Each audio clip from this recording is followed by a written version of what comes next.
नगर में इस समय बारिश के समय जलभराव की समस्या देखने को मिल रही है और चारों तरफ चर्चा है कि सफाई व्यवस्था सही नहीं है। यहाँ तक कि कल सांसद ने भी प्रेस कॉन्फ्रेंस कर कहा कि मेरे घर के आसपास सफाई नहीं है, तो नगर की स्थिति क्या है? देखिए, नंबर एक बात तो जलभराव की कहीं समस्या नहीं है हमारे शहर में। बरसात का मौसम है, बारिश होती है तो पानी लगता है थोड़ी देर के लिए, लेकिन जैसे बारिश रुकती है पानी निकल जाता है। बरसात से पहले ही हम लोगों ने तमाम नालों की सफाई कर लिया था, तो इसलिए जलभराव की कोई शिकायत नहीं है। जहाँ तक सांसद जी का बयान है, मैंने भी देखा था कि उन्होंने कहा कि हमारे नाले की सफाई नहीं होती। तो नाले की सफाई तो मैंने उनके खुद नाले की सफाई मैंने कराई, और उसी में उनका पटिया टूटा। नाले की सफाई करने में जब हटाते हैं तो उसमें टूटती रहती है पटिया, तो वो पटिया उन्होंने कहा था कि इसको पटिया नहीं लगवा दी जाए। एक पटिया टूटी हुई है सिर्फ, तो अब एक पटिया सरकारी काम है, 2 दिन हो गया उनको कहे हुए, उसको बोल दिया गया करने के लिए, किया जाएगा। अभी सांसद जी को चंद दिन हुए, अभी आरोप प्रत्यारोप के चक्कर में नहीं पड़ना चाहिए, अभी उनको कुछ काम करना चाहिए। अभी ज़्यादा चक्कर में ना पड़े, ज़्यादा बेहतर है। शहर में कई जगह आरोप लगे कि छोटी छोटी नालियाँ साफ नहीं हो रही, केवल बड़े नाले साफ हुए, जिससे बरसात में ओवरफ्लो नालियाँ हो जा रही हैं। नहीं, कहीं ओवरफ्लो नहीं हुई। आप बताइए ना, कहीं ओवरफ्लो है? हम लोग को, मेरा मोबाइल हर वक्त चालू रहता है, हमारे अधिकारियों का मोबाइल चालू रहता है, वार्ड के माननीय सभासद लोग एकदम जागरूक रहते हैं, जमादार जागरूक रहते हैं। हमारे वहाँ हेल्पलाइन नंबर है जो 24 घंटे काम करता है। तो कहीं भी शिकायत आती है तो नेचुरल है कि 120 स्क्वायर किलोमीटर का शहर है, तो ये सब चीज़ें छोटी छोटी होती रहती है, लेकिन जैसे ही शिकायत मिलती है उसको फौरी तौर से दूर किया जाता है। और आप देखिए कि बारिश के बाद आप शहर में घूमिए ज़रा एक बार, बारिश होती है आधे घंटे के बाद हमारे कहीं सड़क पे पानी आपको नहीं मिलेगा। ऐसा शहर कम आपको देखने को मिलेगा। आप देखिए जो बड़े बड़े शहर हैं, जो स्मार्ट सिटी और न जाने क्या क्या उनको दिया गया है खिताब, उन शहरों को देखिए दिन भर पानी लगा रहता है, लेकिन हमारे मऊ शहर में जल जमाव कहीं नहीं होता है। कहीं अगर होता भी है, जैसे मान लीजिए कभी कभी होता क्या है कि कुछ गलियों में, जैसे कल मुझे खबर मिली जमालपुरा की कि एक गली में मस्जिद के पास कहीं थोड़ा सा पानी लगा हुआ है, किसी ने वीडियो भेजा, तो मैंने उसको भेजा है कि उसको जांच करो। अगर गली एक कोई नीची पड़ रही है, कुछ देर पानी रुकता है, तो उसका थोड़ा सा ऊपर करके लेवल सही कर दिया जाएगा। एक आरोप लगा कि एक नाला नया बन रहा था रघुनाथपुरा में, वो गिर गया, लोगों का भ्रष्टाचार हो रहा है पूरा। हाँ, वो लगभग 12-13 फुट नाला वो गिरा है, सही बात है। तो नाले की दीवार, एक तरफ की दीवार तो बनी है, तो अब बीच दीवार के बाद तो गैप हो गया, एक साइड में मिट्टी लोड हो गई। बारिश जब हुई तो मिट्टी का लोड जब पड़ा है तो सिंगल, जब कोई सपोर्ट उसको नहीं है, ऊपर स्लैब भी नहीं ढला था, लेकिन फिर भी वो गलती तो ठेकेदारी की मानी जाएगी ना। लेकिन आप गौर करेंगे कि उसकी क्वालिटी में कोई कमी नहीं है, पूरा स्लैब ढह गया मगर टूटा नहीं है, हमको उसको तोड़वा के वहाँ से हटाना पड़ा है। तो क्वालिटी में कोई कमी नहीं थी, लेकिन आप समझिए कि जब एक साइड में लोड पड़ेगा मिट्टी का और फिर उससे बारिश हो गई तो वो मिट्टी का लोड 10 गुना हो गया। दूसरी तरफ कोई सपोर्ट नहीं है, अगर उसमें स्लैब डाल दिया होता तो टूटा नहीं होता। लेकिन ये गलती ठेकेदार की थी, तो अब ठेकेदार उसको फिर से तोड़ के हटा के बना रहे हैं। लेकिन स्थानीय सभासद लोग कह रहे हैं कि भ्रष्टाचार हो रहा है पूरा। भ्रष्टाचार अगर किसी को कहीं दिख रहा है तो बताएगा तब ना। खाली ये कहने से कि भ्रष्टाचार हो रहा है थोड़ी ना काम बनेगा। कहाँ भ्रष्टाचार है कोई बताए। कल सांसद ने प्रेस कॉन्फ्रेंस में कहा कि नगरपालिका में व्यक्ति विशेष के कहने पर ठेका पट्टा मिल रहा है, चिन्हित व्यक्तियों को मिल रहा है, जिसके चलते भ्रष्टाचार हो रहा है। नगर अध्यक्ष का कुछ नहीं चल रहा है। नहीं, ये तो गलत बात है। मेरे कलम चलाए बिना तो एक नए पैसे का कोई विड्रॉ नहीं कर सकता। अब मेरी मर्जी के बिना तो वहां कुछ हो ही नहीं सकता नगर पालिका में। भाई अधिशासी अधिकारी, जेई, सारी एक रिपोर्ट बनती है ना, और उसमें किन लोगों का, जो सेक्रेटरी हैं वो जेई हैं, अधिशासी अधिकारी हैं, अकाउंटेंट हैं, एक चैनल है ना, फिर उसमें चेयरमैन है।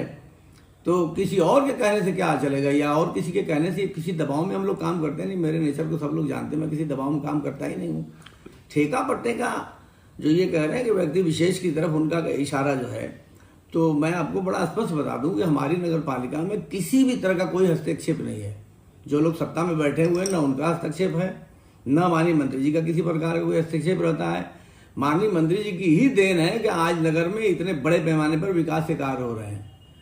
और माननीय सांसद जी अभी माननीय मंत्री जी पर कोई आरोप लगाने के बजाय खुद को कुछ करके दिखावे ना। माननीय मंत्री जी के कारण तो देखिए ट्रेन चल गई। आपको बताऊं कि 100 करोड़ से ऊपर का ट्रांसफार्मर चेंज करने का, वायरिंग का, केबल चेंज करने का, 5-5 सब स्टेशन का काम 100 करोड़ से ऊपर का मऊ शहर में चल रहा है। तो ये माननीय मंत्री जी की वजह से ही तो चल रहा है ना। और बाकी उनका जहाँ तक टेंडर की बात है या ठेके की जो बात है, तो ठेके की एक प्रक्रिया है ना, वो किसी के कहने से थोड़ी ठेका किसी को मिलता है।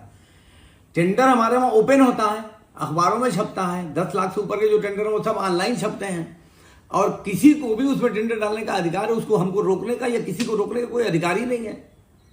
और ओपन टेंडर होता है, मैं आज आपके माध्यम से कह रहा हूँ कि हमारे वहाँ जो टेंडर होता है वो बिल्कुल ओपन होता है, कोई भी डाल सकता है।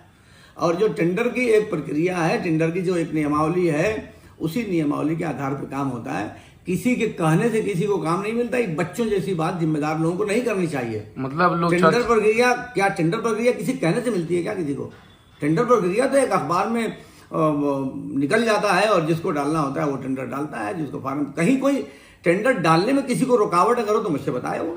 लेकिन जो सांसद आरोप लगा रहे हैं, जो चारों हो रहा है कि मंत्री कहने पर हो रहा है, तो ये सब आरोपों क्या कहें? नहीं, कोई मंत्री जी का, माननीय मंत्री जी कोई हस्तक्षेप नहीं है, बल्कि माननीय मंत्री जी के तो हम लोग शुक्रगुजार हैं कि उन्हीं की वजह से नगर में इतने बड़े पैमाने पर विकास हो रहा है। तो जो हमारे वहाँ विकास हो रहा है उसमें उनकी बड़ी महत्वपूर्ण भूमिका है, और उनका हर तरह से हमको सपोर्ट मिलता है, हर तरह से सहयोग मिलता है।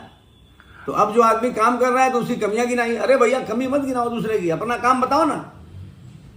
दूसरे की कमी गिनवाने से बेहतर यह है कि अपना काम बताया जाए। हम देखिए कभी किसी कमी गिनवाते हैं, हम अपना काम गिनवाते हैं। लेकिन लोग ये कह रहे हैं कि जो विशेष लोगों को ठेके मिल रहे हैं उसमें भ्रष्टाचार हो रहा है। विशेष लोगों को ठेके मिल ही नहीं रही, यही गलत है। ठेका तो ओपन होता है, ठेका ओपन होता है, और खाली मऊ के ही नहीं, मऊ के बाहर भी जो लोग हैं, लखनऊ या देश के किसी भी हिस्से में रहते हो, वो ऑनलाइन ठेका वो डाल सकते हैं वहीं से बैठे बैठे। तो जो काम ऑनलाइन हो रहा है वो कैसे भ्रष्टाचार या मनचाहे लोगों को दे देंगे? ये तो बचकानी सी बात है ना। ये कम से कम, ये तो आम जनता इसको नहीं समझती, लेकिन जो पढ़े लिखे लोग हैं वो तो इस बात को जानते हैं कि टेंडर एक प्रक्रिया है, उस प्रक्रिया सबको गुजरना है। मेरे या मंत्री जी या किसी और के कहने से कुछ नहीं हो सकता उसमें। तो इस तरह की बचकानी बात करके जनता में गलत मैसेज देना, जनता में गुमराही फैलाना, ये ठीक नहीं है। नेता आप अच्छे अगर हैं तो अपना कारनामा बताइए, जो कमियां हैं उसको बताइए, उसको दूर किया जाएगा। एक और लगा कि जिला अस्पताल में जो कल्पनाथ राय की प्रतिमा है उस पर सौंदर्यीकरण के नाम पर घोटाला हुआ है। किसने कहा ये बात? सांसद, उन्होंने कहा उस पर बजट उतार लिया। वहां तो पेंटिंग हमने की ही नहीं है मूर्ति पे, वो तो जैसी थी वैसी है। वहां जाके देखें, वहां चिल्ड्रन पार्क बना हुआ है भाई, कल्पनाथ राय जी के नाम पर वहां चिल्ड्रन पार्क बना हुआ है। वहां हमारा स्टोन लगा हुआ है, पूरी उसकी बाउंड्री से लेके लाइटिंग, फर्श, बेंच, तमाम उसमें हमने ग्रेनाइट स्टोन लगा के बढ़िया से बनाया है। उसको जाइए, आप जाइए देखिए, और उनको भी ला के दिखा दीजिए किस तरह का जिम्मेदाराना बयान क्यों देते हैं। पार्क तो पहले से बना था, उसका सौंदर्यीकरण किया। वो तो हमारा जो सदन है, हमारे सदन के माननीय सांसद जी खुद सदस्य हैं। आवे ना, 12 तारीख को मीटिंग है, बैठक में आवे और वहां सवाल उठावे, वो तो खुद सदस्य हैं सदन के। लेकिन पार्क की बात ही की जा रही है कि उसका केवल सौंदर्यीकरण किया गया, पहले से बाउंड्री था, सब कुछ था।